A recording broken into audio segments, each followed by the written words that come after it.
Monday, February 5th, and the dogs and I are headed out to see what we can find for sheds this year. Some context while we're getting started here, and I'm driving up to where we're going to start. So my name's Sophie. I am the owner and creative mind behind Beyond the Field. I started Beyond the Field in September of 2021. So, we're going to be coming up on 3 years this year already, which is crazy. Beyond the Field started as something more of an outlet for my creative abilities that I was exercising at the time, a lot of which have still stuck around. Being a writer and being a hunter and being a self-proclaimed lover and enthusiast of the outdoors, I have really latched on to writing, and I'm developing my creative eye for photography, and a lot of my day-to-day habits have really revolved around my love for hunting and fishing and being outside. And at the time, so I way back when, I decided I wanted to start a blog for myself, just writing and getting started on things. That was red deer blog and photography when I was thoroughly obsessed with red deer, and that didn't work out. I let that come to pass, and then as time went on and I grew up and was working the regular 9-to-5 jobs and things, and I just felt like I kept coming back to starting a blog and writing and putting things online with my experiences.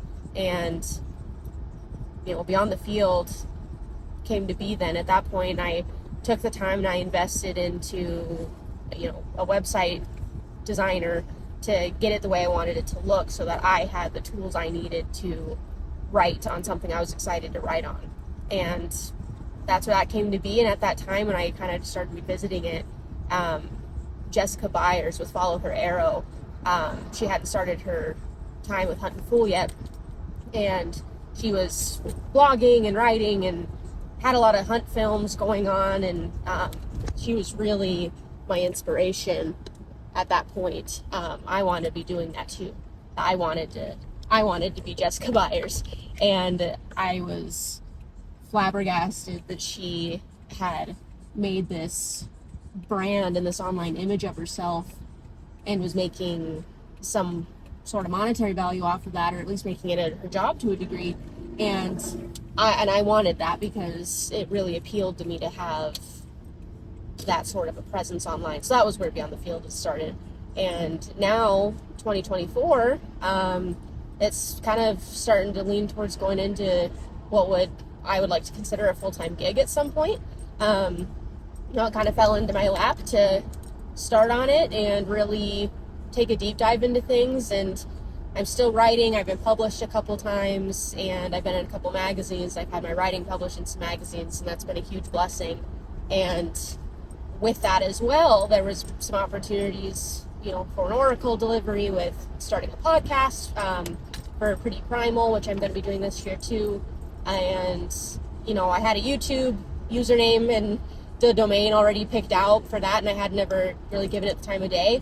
And with the development of Pretty Primal, I was then put in a position again where I was like, okay, maybe I should revisit this. And now here we are. So a little bit of context with me and what Beyond the Field stands for and what we're probably going to be looking at. This channel will probably be more, the fun stuff, kind of behind the scenes. I have an Instagram, and I have a media agency for, website development and social media strategies and management for people in the outdoor space as well. But this channel, I really want to focus on the fun stuff. I want to go on these shed hunts because I'm going to give you the story on what we're going to be trying to do for that. And I want to take you fishing with me on the rivers. And, when I start sitting in the stands when hunting season comes back around again, I want to start self-filming some of that. And then once the Pretty Primal podcast is getting going, and I'm starting to record some of that, then I want to put that up as well. A lot of our winter snow has melted, so we're hoping for better visibility, especially for my sake.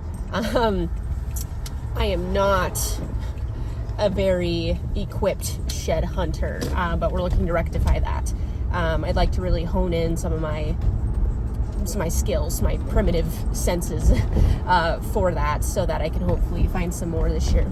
Looking at, the course of today and our actual ambitions behind going out, so some more backstory. September of 2022, archery deer season. We have a set of stands we frequent up here in the hills, and on our camera one of the days, a shooter buck came by, and we had him on the camera. We hadn't seen him on the hoof or anything at that point. We had pictures of him, and he was a shooter buck for sure. I'll try to insert a picture if I can figure out how to do that. Or a couple pictures, because we've had some pictures of him. So he's a really unique deer. There's really no doubt if he were to come by in person on the hoof, that would be the same deer. You'll see in the pictures, he's got really unique character. He's a 3x4, including his brow tines. Let me know how you guys identify points on antlers. Do you call it a 10 point? Like it's a 10 pointer? Or are you gonna say he's a 5x5 with brows? I grew up in northern Nevada, and I guess it was always the number on one side by the number on the other side, and then sometimes you counted the brow tines and sometimes you didn't if they didn't have them.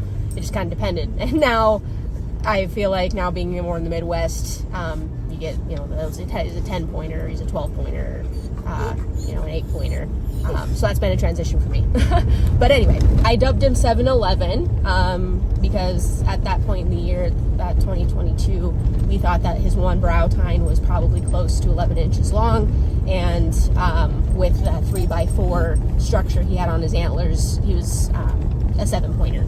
So 7-Eleven, and it just kind of stuck, and I've been chasing him ever since. That year, September 2022, I could have killed him had I sat more, but that was my first year in that stand, and it was only my second year stand hunting. It's been it was a foreign thing to me still, getting used to that style of hunting, and I probably didn't frequent it as much as I could have. I was a bridesmaid in a wedding, and life things happened, and I tried hitting it as much as I could, and really, reality was, between work and life things, every chance I had, I was out there in the stand. Never seen him come by. Passed on a lot of bucks. The later it got into the year, especially then as rifle season come up and around and the rut and things, my odds of seeing him kind of took a nosedive, and I hit it really hard in 2023 then, this last year. I totaled upwards of 35 days, I think was what I totaled, sitting in that stand, and upwards of 100 hours. And still never seen him on the hoof. We had 2 pictures of him this last year, so he didn't frequent that spot as much, which there's no way of knowing if he did or did not come by, but all we had to go off of judgment was what we had on camera, and that we only had the 2 pictures of him. We had him on camera, we got a couple pictures of him. It was like a day or two, a span of, so a day or 2 consecutive days the week before the archery season opened, and then he disappeared, and we got him on camera again at, I think it was about 10:30, 11 o'clock at night in the middle of October, and that was the only pictures we had of it the whole season.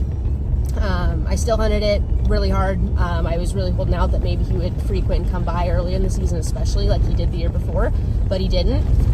So he's kind of been marching to the beat of his own drum here, but he's an older deer, and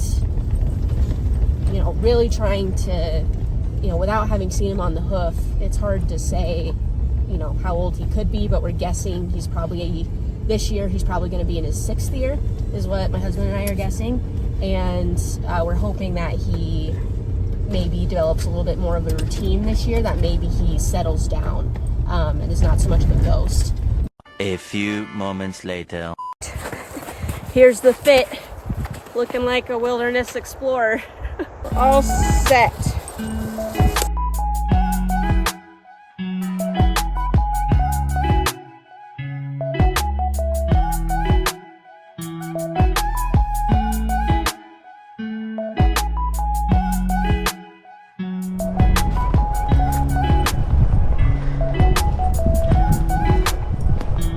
Oh, look at that.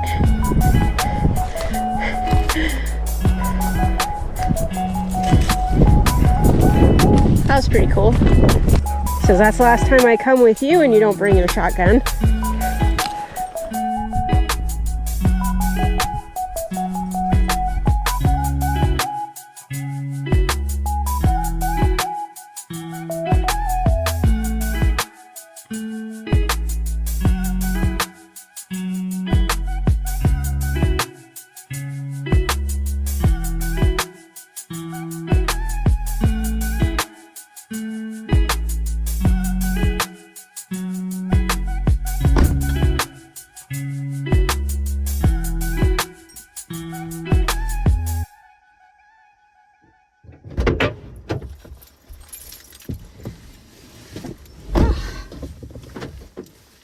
Well, we went a little over 3 miles, 2.5 hours. Gorgeous day. And we flushed 2 coveys of grouse, rooted. He was very excited about that. And it was just really good to get out and walk. With my job now, I'm in front of a computer a lot and I'm sitting a lot. We'll try again. I might come back out again tomorrow and see if I can't make it all the way to that burn area. I think I got a little distracted and maybe got a little bit off course. Didn't get as far as I wanted, but yeah, we'll keep trying it and we'll get there eventually. We'll find some stuff, no doubt about that. Always do. I'm interested to see where this goes. You know, it all started because I love the industry and I love what I'm doing and I love what I'm experiencing, and I wanted to share that. And to have the opportunity and the ability to have that on multiple platforms and you know, reach a multitude of audiences is pretty cool. So yeah, I will try to be really good about remembering to take videos and take photos. Feels like a little bit of an invasion of my own privacy. I really try to exercise detaching from social media and detaching from online, especially when I'm in the field and I'm really trying to be present in my hunt, different things. So it'll be a learning curve for sure. But you know, it's important to me that I stick through to this and I make it what I want it to be, and that I you know, have fun while I'm doing it too. So I appreciate everybody coming along for, you know, my first excursion for shed hunting, and we'll hit it again and we'll keep going. And I'll bring you guys along every time I go out. We'll always find something, whether that be sheds that we're actually looking for or something else entirely. You know, there'll be no day again like today, and any days like today that have the weather in the beginning of February like this, I'm gonna take advantage of it for sure.